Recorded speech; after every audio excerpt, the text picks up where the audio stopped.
आज शुरू करेंगे हम क्लास 8 की नई जर्नी गणित प्रकाश। जैसा कि आप जानते ही है सीबीएसई ने नई एनसीईआरटीज निकाली है जिसकी वजह से इसका कंटेंट काफी लिमिटेड है। लेकिन I Parthvi Dhawan welcome you all to my channel faith over fear. तो have faith in me, trust me, मैं आपको A to Z सारे टॉपिक्स कवर करवाऊंगी और इसके बाद फियर की तो कोई गुंजाइश ही नहीं रहेगी। तो आओ शुरू करते हैं चैप्टर 1 स्क्वायर्स एंड क्यूब।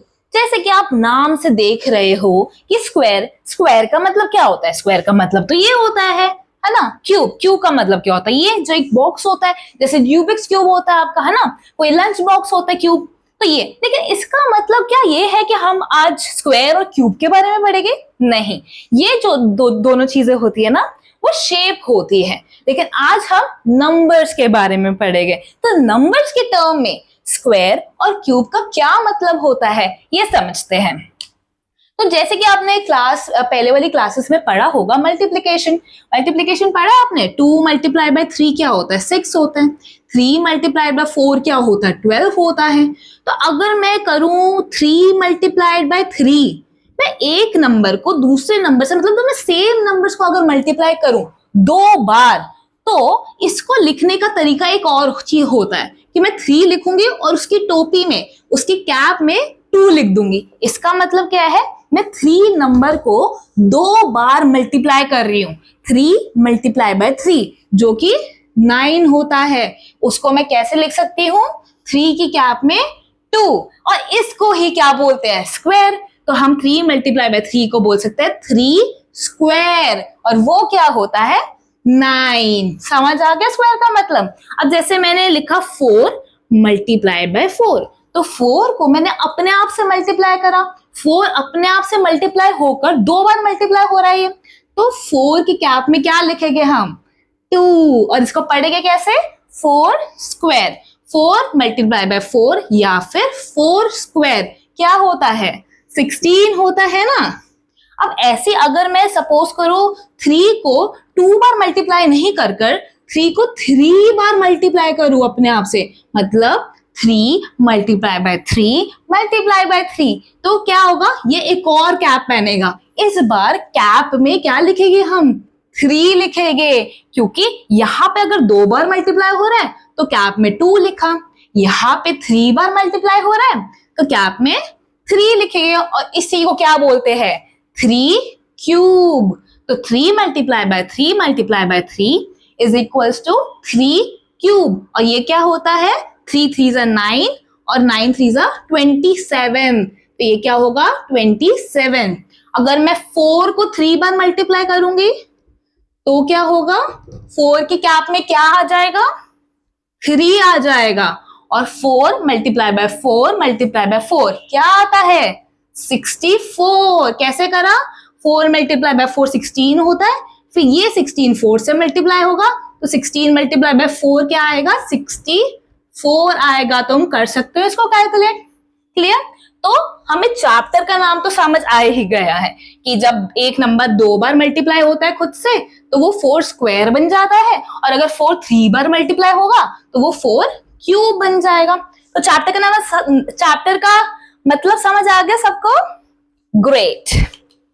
अब हम पढ़ेंगे स्क्वायर्स के बारे में कि स्क्वायर्स क्या होता है।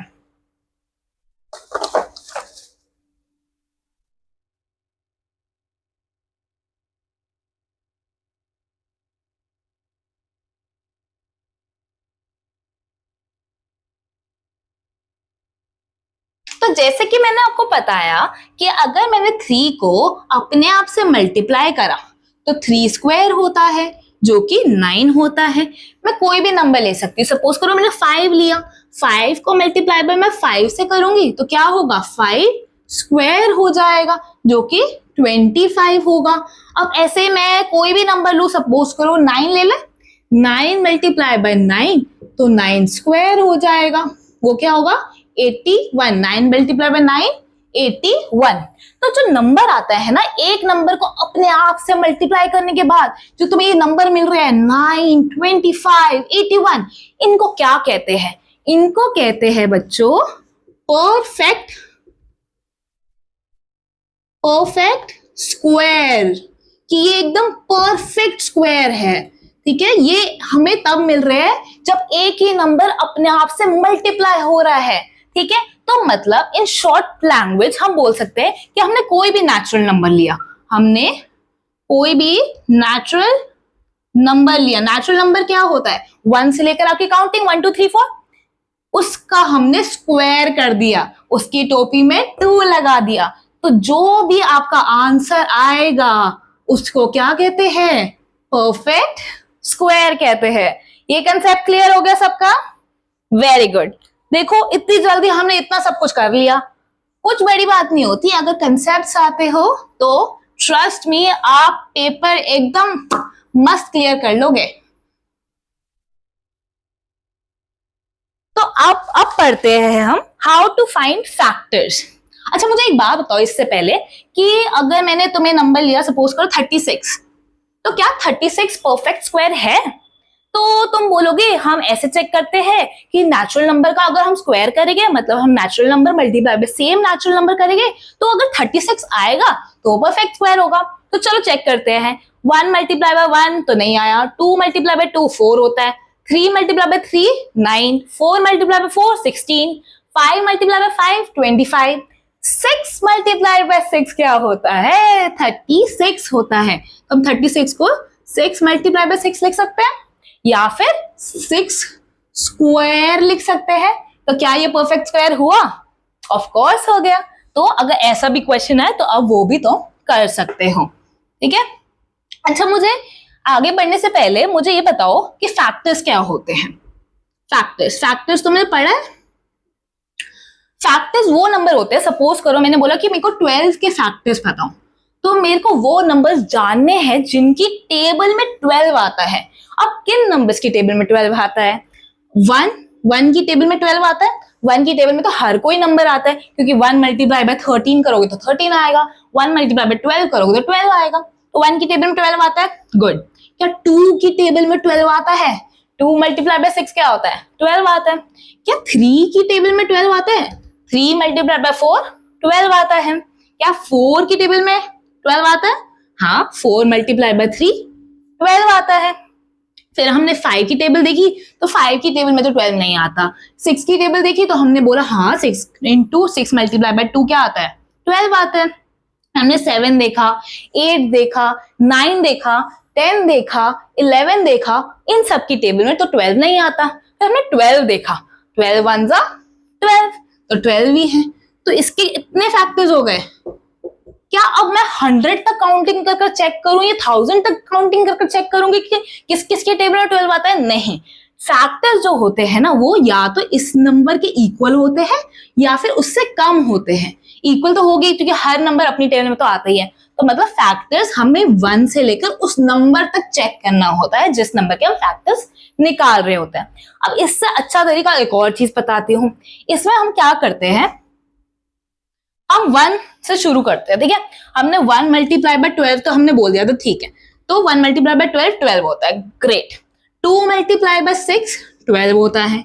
3 मल्टीप्लाई बाय 4 12 होता है। 4 की टेबल में आता है 12। 4 मल्टीप्लाई बाय 3 12 होता है। लेकिन अब क्या ट्विस्ट है, अगर एक नंबर को तुम 2 बार लिख दोगे ना तो इसका मतलब वहीं पे तुम रुक जाओ, क्योंकि 3 मल्टीप्लाई बाय 4 लिख चुके हो तुम, तो आप फिर से 4 लिखने की कोई जरूरत नहीं है। तो जब नंबर रिपीट होने लगता है ना तो हम रुक जाते हैं, हम बोलते हैं बस रुक जाओ।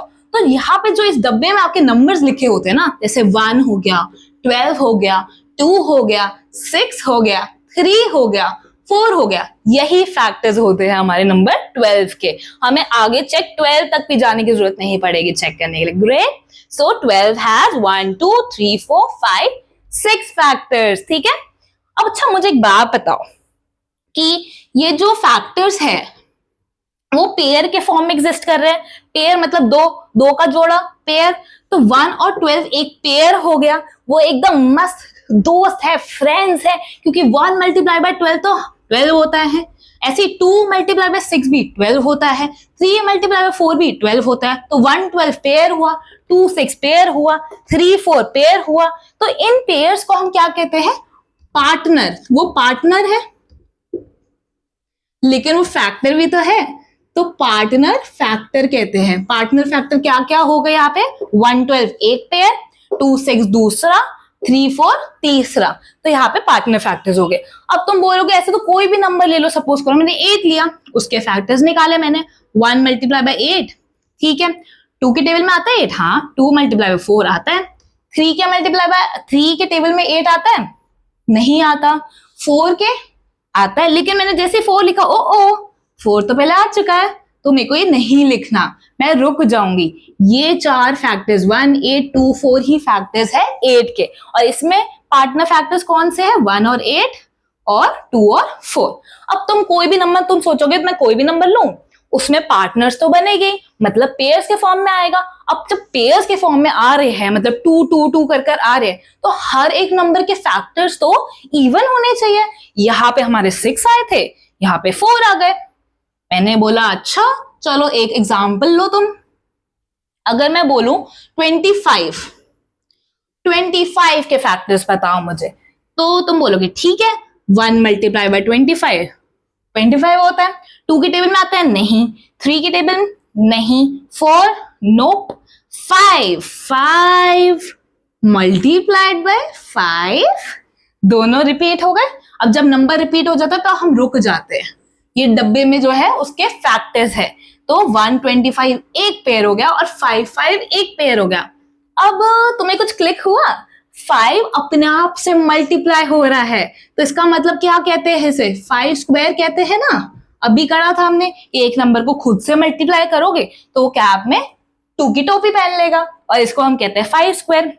तो इसका क्या मतलब हुआ कि 25 इक्वल्स टू 5 स्क्वायर। इसका मतलब क्या हो गया, 25 क्या है, परफेक्ट स्क्वायर है कि नहीं, और एब्सोल्युटली।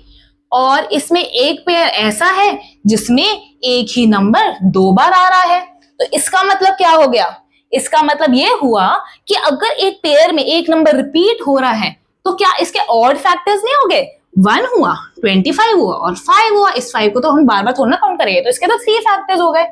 तो इवन नंबर ऑफ फैक्टर्स क्या होते हैं सबके, नहीं। तो इसका मतलब क्या हुआ कि जब भी हम परफेक्ट स्क्वायर लिखेंगे और उसके फैक्टर्स निकालेंगे, तो उसमें एक पेयर हमेशा ऐसा होगा जहां पे दोनों नंबर सेम होंगे। तो इसका मतलब है परफेक्ट स्क्वायर जो होगा उसके पास कौन से फैक्टर्स होंगे, ऑड नंबर ऑफ फैक्टर्स होंगे। और जो परफेक्ट स्क्वायर नहीं होगा, जैसे कि 12, कोई भी नंबर जो परफेक्ट स्क्वायर नहीं है उसके इवन नंबर ऑफ फैक्टर्स होंगे। क्लियर हो गया, चलो ये पॉइंट क्लियर। अब मुझे एक बात बताओ, ये प्राइम नंबर्स क्या होते हैं, प्राइम नंबर्स क्या होते हैं मुझे ये बताओ। सुना तो होगा तुमने, प्राइम नंबर्स वो होते हैं जो सिर्फ 2 लोगों की टेबल में आते हैं। अब 2 बंदों की टेबल में जो आते हैं, मतलब उनके सिर्फ 2 फैक्टर्स होते हैं, उनके सिर्फ 2 फैक्टर्स होते हैं हमेशा। मतलब वो नंबर 2 फैक्टर्स कौन से होंगे, एक तो 1 होगा कि 1 की टेबल में तो सब आते हैं, और वो एक नंबर खुद होगा, नंबर इटसेल्फ। मतलब जैसे सपोज करो मैंने बोला 2 के फैक्टर्स क्या है, तो तुम बोलोगे 1 मल्टीप्लाई बाय 2। अब ये 2 तो खुद है, 2 से बड़े तो होते ही नहीं है फैक्टर्स, तो 1 और 2 फैक्टर हो गया, तो मतलब 1 और नंबर इटसेल्फ। ऐसे बहुत सारे नंबर्स होते हैं, जैसे 3 है, अब 3 का भी 1 मल्टीप्लाई बाय 3 के अलावा कुछ बन रहा है, नहीं, तो 1 और नंबर इटसेल्फ। 2 3 5 भी ऐसी है, 7 भी ऐसी है, 9 भी ऐसी है, सॉरी 2 3 5 7 11 भी ऐसी है, 13 भी ऐसी है, ठीक है। और कौन से है, 17 हो गया आपका, 19 हो गया, एंड सो ऑन। ऐसे बहुत सारे नंबर्स होते हैं जिनके फैक्टर्स 2 ही होते हैं, 1 और नंबर इटसेल्फ। तो prime numbers have always 2 factors, right, ठीक है।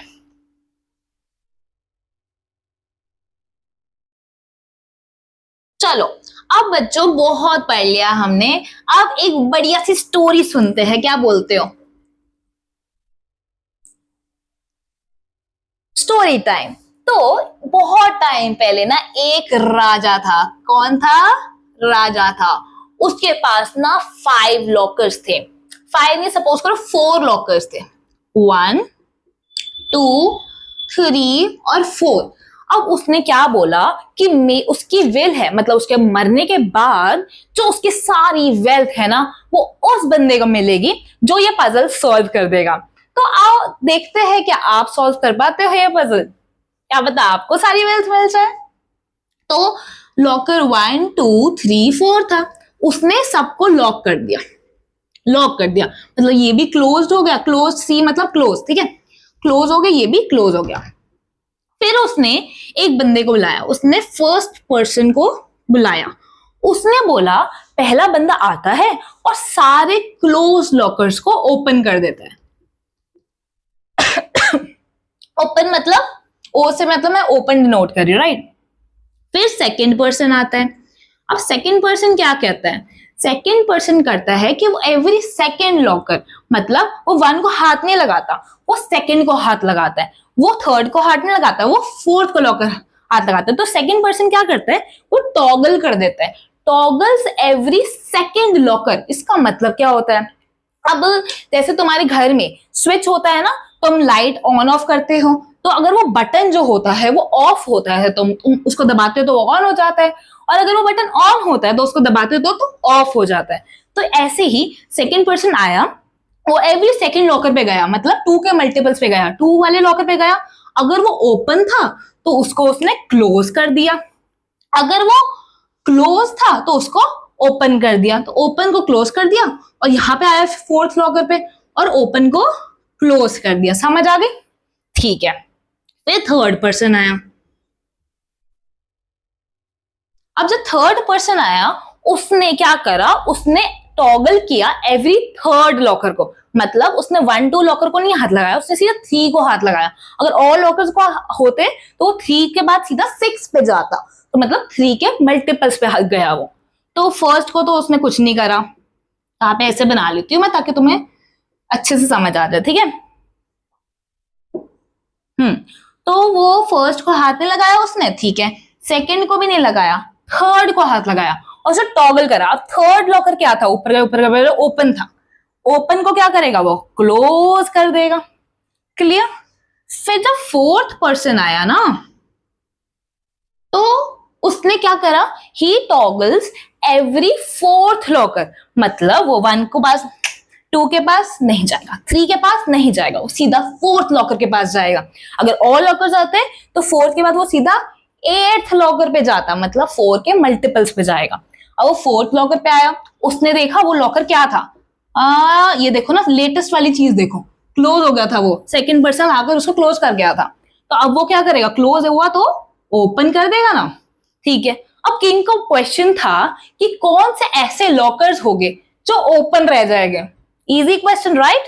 क्या होगा, ओपन, क्या फर्स्ट लॉकर ओपन है, देखो देखो देखो देखो देखो देखो, लेटेस्ट वैल्यू क्या है, ओपन, राइट, तो वो ओपन है, तो फर्स्ट लॉकर क्या है, ओपन रह गया वो। अब सेकंड लॉकर के पास गए, सेकंड लॉकर क्या था, क्लोज, एकदम लास्ट वाली वैल्यू देखो, क्योंकि फर्स्ट ने ओपन करा था, सेकंड ने फिर से क्लोज कर दिया था, उसके बाद तो किसने हाथ नहीं लगाया उसको, तो वो तो क्लोज था, तो वो आंसर नहीं है। थर्ड लॉकर, फर्स्ट पर्सन ने उसको ओपन करा, थर्ड पर्सन ने आकर उसको क्लोज कर दिया था, तो ये तो क्लोज है, तो ये छोड़ो। फोर्थ लॉकर, फोर्थ में फर्स्ट पर्सन ने ओपन करा था, सेकंड पर्सन ने वापस क्लोज कर दिया था, फिर जब फोर्थ पर्सन आया तो उसने उसको ओपन कर दिया था। तो फर्स्ट और फोर्थ लॉकर ऐसे लॉकर्स है जो कि ओपन रह गए, समझ आई। तो मुझे एक बात बताओ, क्या ओपन लॉकर्स कौन से है, एक तो 1 है, लॉकर 1, और एक 4 लॉकर है। क्या इस नंबर को देखकर तुम्हें कुछ क्लिक हो रहा है कि ये तो अभी हमने पढ़े थे कि परफेक्ट स्क्वायर्स होते हैं, क्योंकि 1 मल्टीप्लाई बाय 1 क्या आता है, 1, तो 1 का स्क्वायर क्या होगा, 1 होगा। 2 का स्क्वायर क्या होता है, 2 का स्क्वायर मतलब 2 मल्टीप्लाई बाय 2, तो वो क्या है, 4 होगा। तो क्या 1 और 4 परफेक्ट स्क्वायर्स नहीं है। और तुम ध्यान से देखोगे अगर, तो 1 जो लॉकर था ना उसको सिर्फ एक बंदे ने हाथ लगाया था, कौन से बंदे ने हाथ लगाया। अब सपोज कर 1 कहां पे लिखूं, जो फर्स्ट लॉकर था ना, जो फर्स्ट लॉकर था यहां पे लिख रही हूं, जो फर्स्ट लॉकर था उसको किस बंदे ने हाथ लगाया था, सिर्फ फर्स्ट पर्सन ने हाथ लगाया था, बाकी क्या सेकंड पर्सन ने छुआ, थर्ड ने छुआ, फोर्थ ने छुआ? नहीं। अब जो फोर्थ लॉकर था, ये दोनों ओपन रह गए थे, आप 1 और 4 के बारे में सोच रहे हैं हम सिर्फ। जो फोर्थ लॉकर था उसको किस किसने हाथ लगाया, टॉगल किस किसने करा? पहला फर्स्ट पर्सन आया, ओपन कर दिया, ठीक है, फर्स्ट पर्सन ने करा। सेकंड पर्सन आया, उसने क्लोज कर दिया, ठीक है, सेकंड पर्सन ने भी कर दिया। थर्ड ने हाथ नहीं लगाया। फोर्थ आया, फोर्थ ने ओपन कर दिया। तो तुम ध्यान से देखो, क्या 1 का फैक्टर 1 होता है? 4 का फैक्टर क्या होते हैं? 1, 2 और 4। इसके अलावा कोई फैक्टर होते हैं क्या? नहीं। तो क्या ऐसा नहीं लग रहा तुम्हें कि ये कॉलम्स में जिस लॉकर को जिस बंदे ने हाथ लगाया है या टॉगल करा है वही तो उसके फैक्टर्स है? तो मतलब वाओ, मतलब ये बात है कि परफेक्ट स्क्वायर्स खुले रह गए क्योंकि उनके फैक्टर्स 1 और 1, 2, 4, मतलब यहाँ पे 1 फैक्टर था और यहाँ पे कितने फैक्टर्स है 4 के? 3 फैक्टर्स।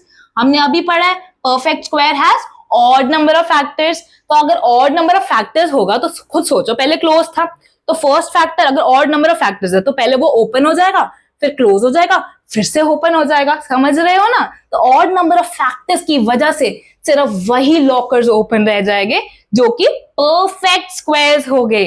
तो हम बिना देखे बोल सकते थे, बिना टेबल बनाए बोल सकते थे कि first locker and fourth locker ही आपका ओपन रह जाएगा।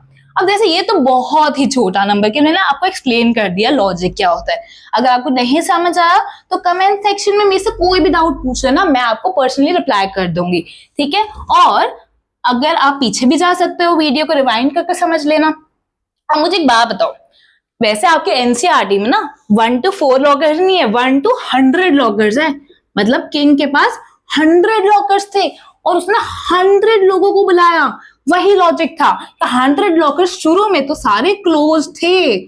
फर्स्ट बंदे ने आकर सबको ओपन करा, सेकंड बंदे ने आकर टॉगल किया एवरी सेकंड लॉकर, थर्ड ने एवरी थर्ड लॉकर को टॉगल करा, फोर्थ ने toggles every fourth locker, fifth toggle every fifth locker.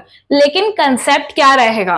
क्या अब हम टेबल बनाएंगे 100 लॉकर्स का और 100 पीपल का? नहीं। अब हमें कंसेप्ट समझ आ गया। अब हमें पता है कि जो वही लॉकर्स लास्ट में ओपन रहेंगे, कौन से लॉकर्स ओपन रहेंगे? जिनके ऑड फैक्टर्स होंगे, जिनके ऑड फैक्टर्स होंगे। और वो नंबर्स कौन से होंगे? जो कि परफेक्ट स्क्वायर्स होंगे। कौन से नंबर होंगे? जो परफेक्ट स्क्वायर होंगे। तो अब हमें टेबल बनाने की जरूरत नहीं है। अब अगर हमें इस क्वेश्चन का आंसर करना है तो बस हमें 100 तक परफेक्ट स्क्वायर्स लिखने हैं। वो कैसे लिखेंगे हम क्या करेंगे? हम 1 स्क्वायर निकालेंगे, सारे नंबर्स का स्क्वायर निकालेंगे जब तक 100 से बड़ा नंबर ना मिल जाए हमें। 1 का square 1, 2 square is 2 multiply by 2 4, 3 square is 3 multiply by 3 9, 4 square is 4 multiply by 4 16, 5 square is 5 multiply by 5 25, 6 square is 36, 7 का स्क्वायर 7 मल्टीप्लाई 7 49, 8 का स्क्वायर 8 मल्टीप्लाई बाय 8 64, 9 का स्क्वायर 9 मल्टीप्लाई बाय 9 क्या होगा? 81, 10 का स्क्वायर 10 मल्टीप्लाई बाय 10 100। तो लॉकर 1 4 9 16 25 36 49 64 81 100 ये lockers वो lockers है जिनको ऑड नंबर ऑफ लोगों ने टॉगल करा, हेंस वो ओपन रह गए लास्ट में। तो ये वाले नंबर्स आपका आंसर हो गया। ठीक है, चलो मैं एक आपको क्विक फायर क्वेश्चन बोल देती हूं। मुझे बताओ कि अगर मैं पूछूं ऐसे कौन से लॉकर्स है जिनको सिर्फ टू पीपल, ये 2 लोगों ने टॉगल किया हो, मतलब सिर्फ 2 लोगों ने उन लॉकर को हाथ लगाया हो, ऐसे कौन से हो गए? यस, अभी मैंने समझाया कि जो पीपल है, अगर जैसे इस वाले में क्वेश्चन में था परफेक्ट स्क्वायर क्यों थे? क्योंकि ऑड नंबर ऑफ फैक्टर्स थे और एक्चुअली में टेबल में फैक्टर्स किससे रिप्रेजेंट कर रहे थे हम? पीपल से जिन्होंने उस लॉकर को हाथ लगाया। तो 2 पीपल का मतलब है ऐसे कौन से नंबर है जिनके पास 2 फैक्टर्स है। अब ये बता सकते हो क्या, क्योंकि ऐसे कौन से नंबर्स होते हैं जिसके पास 2 फैक्टर्स होते हैं? अभी हमने पढ़ा था कि 2 फैक्टर्स सिर्फ प्राइम नंबर के होते हैं। कौन कौन से? 1 एंड द नंबर इटसेल्फ। तो 1 to 100 हमें प्राइम फैक्टर्स लिखने थे, ठीक है? वो पता चल जाए तुम्हें। सपोज करो 1 to 100 नहीं होते, 1 to 20 लॉकर होते, तो वहां तक प्राइम फैक्टर्स लिख सकते हो। अभी लिखा था मैंने 2, 3, 5, 7, 11, 13, 17, 19 ऐसे नंबर ढूंढने हैं जो किसी के टेबल में नहीं आते except for 1 and the number itself, ठीक है? ऐसे तुम लिख सकते हो हर नंबर को चेक करते करते, ठीक है? 20 तक लिख दिया। अब मुझे एक बात बताओ, लोग पूछते हैं कि यहाँ पे आपने 1 क्यों नहीं लिखा? तो मुझे बताओ 1 क्या है? क्या 1 प्राइम नंबर है? नहीं, 1 का फैक्टर तो एक ही है ना, सिर्फ 1 खुद, क्योंकि 1 भी वही है और नंबर इटसेल्फ भी वही है, तो 1 प्राइम नहीं होता, ठीक है? 1 परफेक्ट स्क्वायर जरूर होता है, क्योंकि 1 मल्टीप्लाई बाय 1 होता है, लेकिन 1 प्राइम नहीं होता, ठीक है? ये हमेशा याद रखना है। अब आगे मुझे एक बात बताओ, चलो ये लास्ट टॉपिक है, उसके बाद वीडियो को एंड करते हैं हम। मुझे बताओ कि मैंने शुरू में आपको बोला कि स्क्वायर से आपके दिमाग में क्या आता है, तो आपने बोला वो शेप आती है, लेकिन जब स्क्वायर नाम रखा होगा किसी ने भी, जब भी हम मैथमेटिशियंस बना रहे होंगे टर्म्स वगैरह, तो उन्होंने क्या सोचकर इसका नाम रखा होगा? तो जो स्क्वायर होता है ना बच्चों, ठीक है, वो क्या होता है? उसकी सारी साइड्स इक्वल होती है। सपोज करो उसकी सारी साइड 4 होती है, 4 है, ठीक है? एक स्क्वायर है जिसकी साइड्स 4 है। अब इसका एरिया क्या होता है?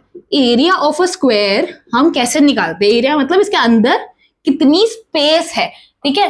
तो एरिया ऑफ अ स्क्वायर कैसे निकालते हैं? साइड जो होती है उसको अपने आप से मल्टीप्लाई करते हैं।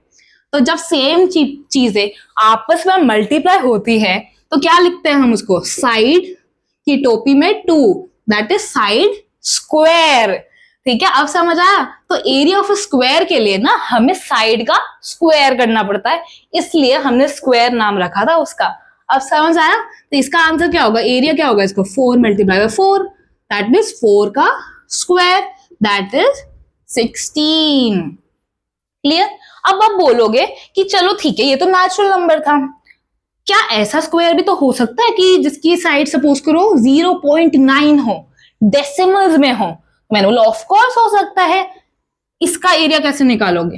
एरिया अभी मैंने बताया, side multiply by side, side क्या है? 0.9 मल्टीप्लाई बाय साइड 0.9। तो जब डेसिमल्स में मल्टीप्लाई करते हो तुम, ये तुमने सीखा हुआ है, क्या करते हैं हम डेसिमल को इग्नोर करते हैं। फर्स्ट स्टेप क्या करते हैं? हम डेसिमल्स को इग्नोर करके मल्टीप्लीकेशन निकालते हैं, कि जैसे 9 मल्टीप्लाई बाय 9 81 होता है, ये तो पता है सबको, तो 81 लिख देते हैं। फिर हम देखते हैं कि हमने कितने डेसिमल्स इग्नोर करे हैं। हमने एक डेसिमल इग्नोर करा, यहाँ पे एक डिजिट थी और यहाँ पे एक डिजिट थी, तो हमने 2 डेसिमल्स को इग्नोर करा। अब हमें इसको इग्नोर करा है तो हम इसको बाद में लेना भी तो पड़ेगा, नहीं तो बुरा मान जाएगा। तो हम क्या करेंगे? 2 डेसिमल लगा देंगे इसमें। 81 आया था, अब 2 डेसिमल लगा देंगे। अब 81 को मैं 81.0 तो लिख ही सकती हूँ, किसी भी नंबर के लास्ट में तो होता ही है ना डेसिमल। तो अब इसमें 2 डेसिमल लगाने, तो 1 डेसिमल इधर आ जाएगा, 1 को खा जाएगा वो, फिर वो 8 को खा जाएगा, तो मतलब 0.81 आ जाएगा। 2 डेसिमल्स लगाने पड़ेंगे, भूलना मत, ठीक है? अब मुझे एक बात बताओ, एक लास्ट बात बता दो कि तुमने फ्रैक्शंस तो पढ़े होंगे। अब इस साइड की लेंथ 3/4 भी तो हो सकती है, तो जब एरिया निकालोगे तो क्या आएगा? 3/4 मल्टीप्लाई बाय 3/4, तो इसका मतलब 3/4 का स्क्वायर कर रहे हैं हम। समझ आई? अगर 3/4 को मल्टीप्लाई बाय खुद से करोगे तो भाई उसको भी तो कैप बनानी पड़ेगी ना, ऐसे थोड़ा ना 3/4 का स्क्वायर हो जाएगा। तो हम ऐसे कैसे निकालते हैं? न्यूमिनेटर को न्यूमिनेटर से मल्टीप्लाई करोगे, 3 मल्टीप्लाई बाय 3 9, 4 मल्टीप्लाई बाय 4 16, तो 9/16 एरिया आ जाएगा, ठीक है? अच्छा मुझे एक बात बताओ, एक क्वेश्चन है कि 9/16 क्या परफेक्ट स्क्वायर है? मतलब इज 9/16 अ परफेक्ट स्क्वायर? तुम बोलोगे कि स्क्वायर तो है, क्योंकि जब 3/4 को मल्टीप्लाई करते हैं 3/4 से, मतलब 3/4 का स्क्वायर कर रहे हैं, तो 9/16 ही तो मिल रहा है। लेकिन मैंने क्या बोला था, ये स्क्वायर तो है, ये स्क्वायर तो है, लेकिन परफेक्ट स्क्वायर होने के लिए किसी नेचुरल नंबर का स्क्वायर करना पड़ता है, तब जाकर परफेक्ट स्क्वायर मिलता है। तो क्या 3/4 एक नेचुरल नंबर है? नहीं, तो it is a square, not a perfect square. समझ आ गई? It is not a perfect square. चलो बच्चों, तो आज के लिए लेक्चर को यहीं तक रखते हैं, तो मिलते हैं नेक्स्ट वीडियो में, तब तक के लिए टाटा।